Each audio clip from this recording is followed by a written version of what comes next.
സംസ്ഥാനത്ത് ലഹരി മാഫിയയുടെ അടിവേരുറക്കുക എന്ന ലക്ഷ്യത്തോടെ കേരള പോലീസ് നടപ്പിലാക്കുന്ന ഓപ്പറേഷൻ തൂഫാൻ വൻ വിജയത്തിലേക്ക്.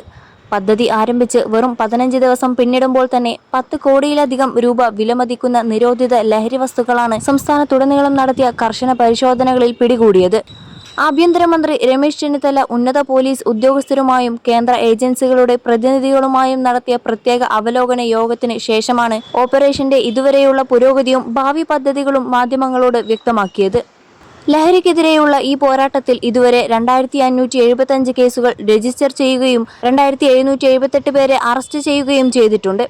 പിടിയിലായവരിൽ പന്തളം പോലീസ് അറസ്റ്റ് ചെയ്ത പ്രധാന ലഹരിക്കണ്ണിയായ നൈജീരിയൻ സ്വദേശിയും ഉൾപ്പെടുന്നു.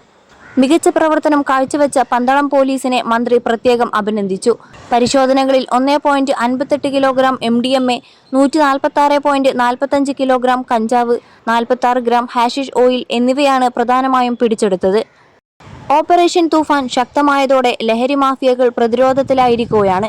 പോലീസിന്റെ പിടിവീഴാതിരിക്കാൻ അടുത്ത 2 ആഴ്ചത്തേക്ക് ലഹരി വിതരണം താൽക്കാലികമായി നിർത്തിവെക്കുക എന്ന തന്ത്രം പോലും ലഹരി മാഫിയകൾ ഇപ്പോൾ പ്രയോഗിക്കുന്നുണ്ടെന്നാണ് ആഭ്യന്തര വകുപ്പിന് ലഭിച്ച വിവരം.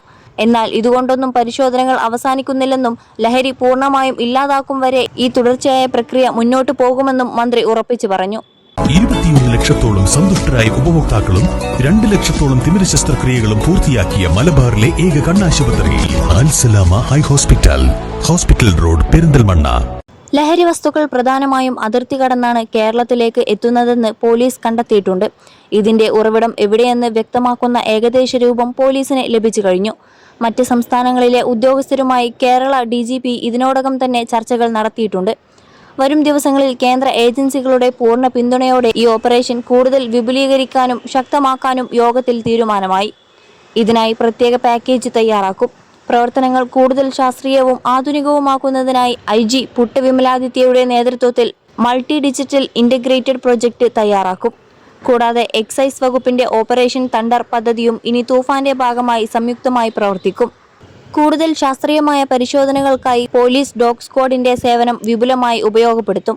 നിലവിൽ കോഴിക്കോട് ഉൾപ്പെടെയുള്ള ഭാഗങ്ങളിൽ പ്രത്യേക പരിശീലനം ലഭിച്ച ബ്ലാക്കി എന്ന സ്നിഫർ നായയുടെ സഹായത്തോടെ ലഹരി വസ്തുക്കൾ കൃത്യമായി കണ്ടെത്തുന്നുണ്ട്.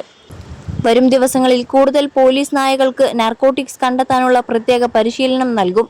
സ്കൂളുകളും കോളേജുകളും കേന്ദ്രീകരിച്ച് ഡോഗ് സ്ക്വാഡിനെ ഉപയോഗിച്ചുള്ള പരിശോധന കർശനമാക്കും.